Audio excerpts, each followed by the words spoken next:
जय श्री राम दोस्तों आज हम बात करेंगे उस सूरवीर योद्धा की जिन्हें अपने हठ के कारण आज भी हठी अमीर के नाम से जाना जाता है। ये सम्राट पृथ्वीराज चौहान के प्रपौत्र एवं सम्राट जयद्रथ सिंह के पुत्र थे। इनका नाम हम्मीर देव चौहान था। इनके सामंत वीर योद्धा गुरदास सैनी थे। वे गुरदास सैनी के पिता लक्ष्मण दास सैनी महाराजा जयद्रथ सिंह के सामंत थे।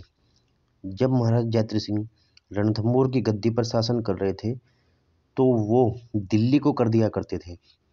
गुरदास सैनी ने ऐसा न करने का सुझाव दिया, किंतु राजा जयद्रथ सिंह बेवजह मुसीबत मोल नहीं लेना चाहते थे, इसीलिए वो कर देते रहे। सन 1282 में महाराजा जयद्रथ सिंह का निधन हो गया। 16 दिसंबर 1282 को रणथंभौर की गद्दी पर हम्मीर देव चौहान बैठे। इनका लक्ष्य था दिग्विजय। इस कार्य में उनका सहयोग उनके बड़े भाई वीरम देव चौहान और सामंत गुरदास सैनी ने किया। इस अभियान में उन्होंने गुरदास सैनिकों की सलाह पर दिल्ली को कर देना बंद कर दिया। तभी हम्मीर देव ने गुरदास सैनी को वीर श्रेष्ठ की उपाधि प्रदान की। 1290 में दिल्ली में जलालुद्दीन खिलजी राजा बना तो उसने रणथंभौर पर 80,000 की सेना लेकर चढ़ाई कर दी। जब हम्मीर देव चौहान को यह सूचना मिली तो उन्होंने गुरदास सैनी को 10,000 की सेना लेकर रण में भेजा। दोनों सेनाओं में भयंकर युद्ध हुआ, किंतु जलालुद्दीन ने छल का प्रयोग किया और धर्म सिंह नामक सेनापति को लालच देकर अपनी ओर मिला लिया। इस छल के कारण सामंत गुरदास सैनी एवं अन्य सैनिक वीरगति को प्राप्त हुए। जब इस बात का पता हम्मीर देव चौहान को लगा तो उन्होंने इस छल के लिए धर्म सिंह को अंधा करा दिया। जलालुद्दीन खिलजी और हम्मीर देव चौहान की सेना में पुनः युद्ध हुआ और जलालुद्दीन को प्राण बचाकर युद्ध क्षेत्र से भागना पड़ा। गुरदास सैनी की वीरगति के बाद उनके पुत्र गोविंद राम सैनी को हम्मीर देव चौहान ने अपना सामंत नियुक्त किया। जब अलाउद्दीन खिलजी दिल्ली की गद्दी पर बैठा तो उसने भी रणथंभौर पर चढ़ाई कर दी। उसका भी वही हाल हुआ युद्ध क्षेत्र में जो जलालुद्दीन खिलजी का हुआ था।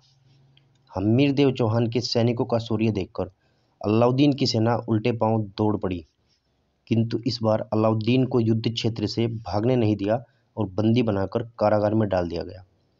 3 माह बंदी बनाकर रखने के बाद क्षमा याचना करने और रणथंभौर पर पुनः आक्रमण न करने की शर्त पर हर्जाना देकर हम्मीर देव चौहान ने उसे छोड़ दिया, किंतु उसने फिर सेना तैयार कर पुनः 1301 ईस्वी में रणथंभौर पर आक्रमण किया।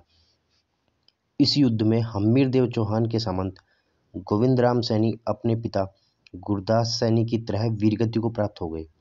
जब हम्मीर देव चौहान युद्ध क्षेत्र में उतरे तो उन्होंने महल की समस्त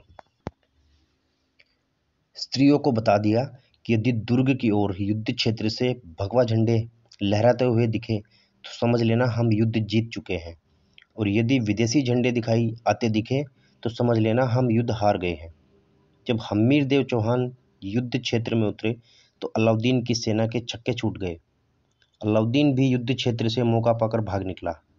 हम्मीर देव चौहान का अलाउद्दीन की सेना को इतना भय था कि वह अपने झंडे और शस्त्र रणभूमि में ही छोड़कर भाग खड़े हुए।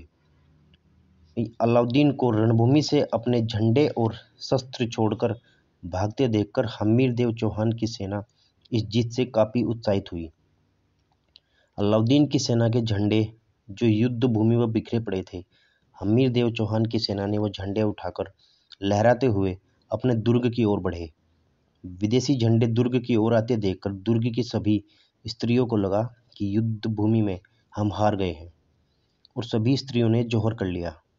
उत्साहित सेना जब दुर्ग में पहुंची तब तक सभी स्त्रियां जौहर कर चुकी थी।